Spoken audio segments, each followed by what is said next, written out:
Have you ever wondered how the super rich really manage their money? It's actually not about just earning more, it's about a completely different way of thinking. So let's break down how you can start using that exact mindset to manage your money like the top 1%. Okay, so here's the secret right off the bat. The wealthiest people are owners. I mean, look at this. A whopping 75% are entrepreneurs, 15% are investors, and yeah, even the inheritors are just owning assets that were passed down. The real key here? They're not just working for a paycheck. They are building wealth through ownership. This quote from entrepreneur Mark Tilbury. Wow, it just hits you, right? If you don't own something, you are what's owned. In a system that's all about earning and then spending, if you don't own assets, you basically become the asset. So, how do you flip the script? How do you actually become an owner? Well, that's where this powerful but super simple framework comes in. The 25-15-50-10 rule. Think of it as your personal blueprint for building wealth, no matter what your income is right now. All right, let's dive into the first part. And just so you know, this isn't about some boring budget. Oh no, this is a real strategy to break free from that financial hamster wheel for good. You know, the source material calls this the modern-day slavery cycle. And it makes sense when you think about it. You work hard, you get paid, you spend it all, and you end up with nothing left. The 25-15-50-10 rule, that's your escape plan. First up, the big one, the 25% growth engine. This is where you take a quarter of your income and you put it to work buying assets, things that are going to grow and make you even more money down the line. And if you're sitting there thinking, oh, I don't have enough to start, I want you to just stop right there, because time is your secret weapon. Let's look at this little story of Billy and Phil. Billy starts at just 20 years old, putting in $200 a month.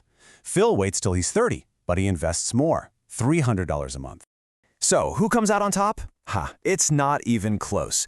Billy, who actually invested $12,000 less of his own money, ends up with almost $600,000 more than Phil. How? It's the magic of compound growth. That's the incredible power of starting early. And the best part? Firing up your own engine is surprisingly simple. Getting your growth engine started is easy. Seriously. First, pick your assets. Low-cost index funds are a great place to start. Second, make sure you're using tax-advantaged accounts to protect all that growth from taxes. And third, the most important step, automate it. Set it up so the money just moves on payday without you even thinking about it. Okay, next up is the 15% stability shield. Look, life happens, right? It's unpredictable. This is your financial safety net, the thing that protects all your hard work and your investments when things inevitably go sideways. And here's why this is so critical. There's a story from the source about how when he was 18, his car engine just blew up. He had zero savings, no backup, he had to go into debt, and that one event set him back an entire year financially. Your stability shield is what prevents that from ever happening to you. Building your shield is a simple three-step mission. Step 1, figure out your goal. You're aiming for 5 months of your essential expenses. Step 2, store it in the right place, like a high-yield savings account where it's safe and easy to get to. And finally, Step 3, build it fast. Use automatic transfers to stack that cash as quickly as possible. All right, now for the biggest piece of the pie, the 50% essentials cap. This covers your absolute needs: housing, food, the basics. The real secret here is learning to live on half your income and avoiding that trap of lifestyle inflation, where the more you make, the more you spend. And if you think that sounds extreme, just look at this number, 60%.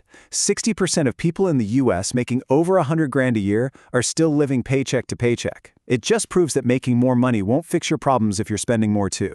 It's about what you keep, not what you make. So the big question is, how do you actually stick to that 50% cap? Let's be honest, pure willpower just doesn't work for most of us in the long run. You need a system. And here's that system. Instead of fighting that temptation every single day, just use a few simple rules. For anything that's not an essential, try the 7-day rule. Just wait 1 week. You'll be surprised how often that urge to buy just disappears. And get in the habit of asking yourself, am I buying this for its actual value, or am I just paying for a brand name? It's all about spending with intention.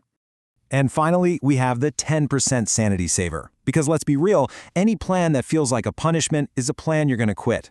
This 10% is your built-in permission to enjoy your money, and psychologically, it's absolutely crucial for staying motivated on this journey. You should try what's called the Joy Jar concept.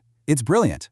You set up a completely separate bank account, and you automatically transfer 10% of your income into it.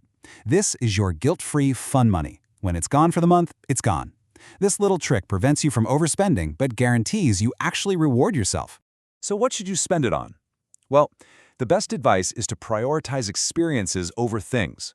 Think about trips, new hobbies, dinners out with friends and family.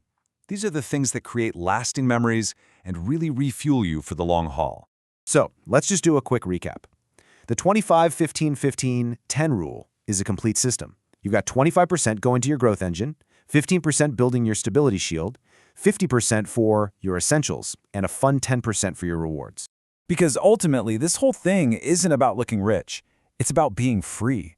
True wealth isn't the fancy car or the big house you see. It's the freedom you don't see. The freedom to choose, to live life on your own terms. The real question isn't just how to get rich, but what are you going to do with all that freedom?